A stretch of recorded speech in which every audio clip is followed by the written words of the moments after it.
तेरा वचन मेरे पाँव के लिए दीपक है और मेरे मार्ग का उजियाला है। तेरा वचन मेरे पाँव के लिए दीपक है। पहला पाठ उत्पत्ति ग्रंथ अध्याय 23 पद संख्या 1 से 4 और 19, अध्याय 24 पद संख्या 1 से 8, 62 से 67 तक। सारा 127 बरस की उम्र तक जीती रही और कनान के किरियत अर्बा अर्थात हेब्रोन में उसका देहांत हो गया। इब्राहिम ने उसके लिए मातम मनाया और विलाप किया। इसके बाद वह उठ खड़ा हुआ और मृतक को छोड़कर हित्तियों से बोला, मैं आपके यहाँ परदेसी और प्रवासी हूँ, मुझे मकबरे के लिए थोड़ी सी जमीन दीजिए जिससे मैं उचित रीति से अपनी मृत पत्नी को दफना सकूं। इब्राहिम ने कनान में मामरे अर्थात हेब्रोन के पूर्व में मकपेला के खेत की एक गुफा में अपनी पत्नी सारा को दफनाया। उस समय तक इब्राहिम बहुत बूढ़ा हो गया था और प्रभु ने उसे उसके सब कार्यों में आशीर्वाद दिया था।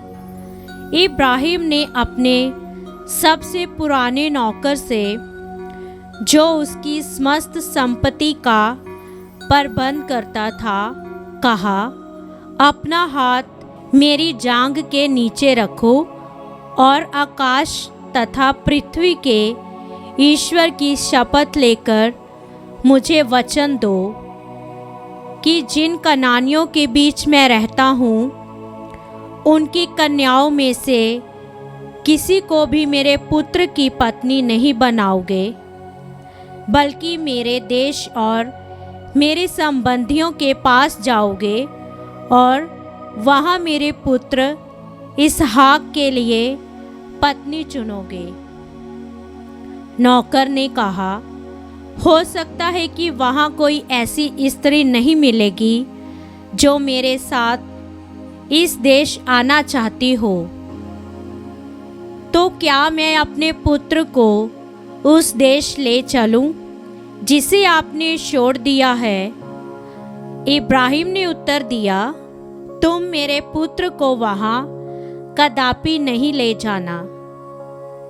प्रभु आकाश और पृथ्वी के ईश्वर ने मुझे मेरे पिता के घर और कुटुंब के देश से निकाला और शपथ लेकर मुझसे कहा कि वह यह देश मेरे वंशजों को प्रदान करेगा।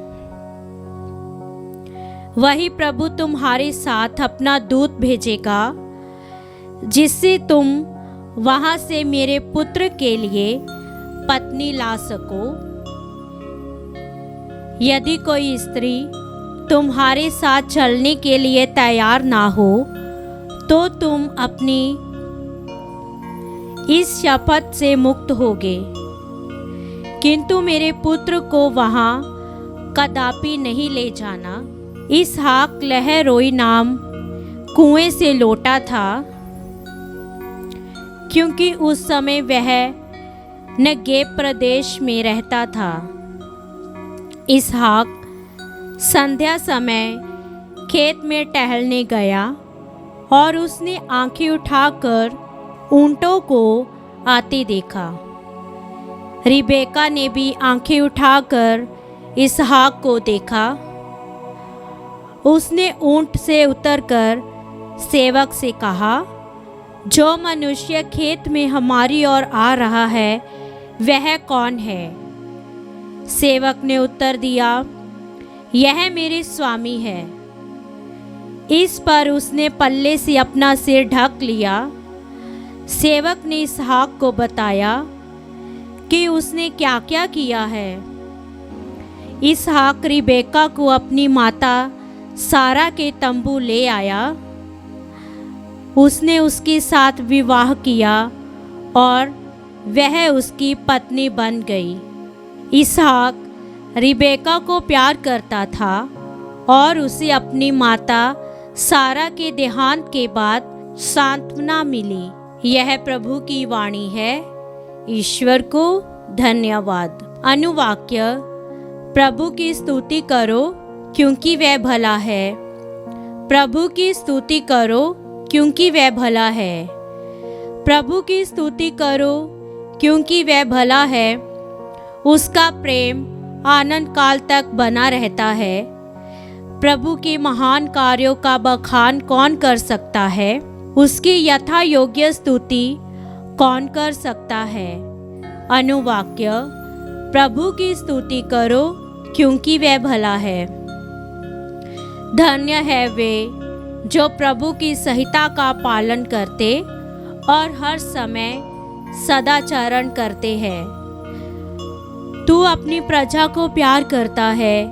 हे प्रभु, मुझे भी याद कर। अनुवाक्य, प्रभु की स्तुति करो क्योंकि वह भला है। हे प्रभु, आकर मेरी सहायता कर, जिससे मैं तेरी कृपा पात्रों का आनंद देख सकूं, तेरे भक्तों की सुख शांति से प्रफुल्लित होऊं और तेरी प्रजा की महिमा का भागी बन जाऊं। अनुवाक्य, प्रभु की स्तुति करो क्योंकि वह भला है। संत मत्ती के अनुसार पवित्र सुसमाचार अध्याय 9 पद संख्या 9 से 13। यीशु वहां से आगे बढ़े। उन्होंने मत्ती नामक व्यक्ति को चुंगी घर में बैठा हुआ देखकर उससे कहा, मेरे पीछे चले आओ। और वह उठकर उनके पीछे हो लिया। किसी दिन यीशु अपने शिष्यों के साथ मत्ती के घर में भोजन पर बैठे और बहुत से नाकेदार और पापी आकर उनके साथ भोजन करते थे। ये देखकर फरीसियों ने उनके शिष्यों से कहा, तुम्हारे गुरु नाकेदारों और पापियों के साथ क्यों भोजन करते हैं? यीशु ने यह सुनकर उनसे कहा, निरोगों को नहीं, रोगियों को वैद्य की जरूरत होती है। जाकर सीख लो कि इसका क्या अर्थ है। मैं बलिदान नहीं बल्कि दया चाहता हूँ। मैं धर्मियों को नहीं, पापियों को बुलाने आया हूँ।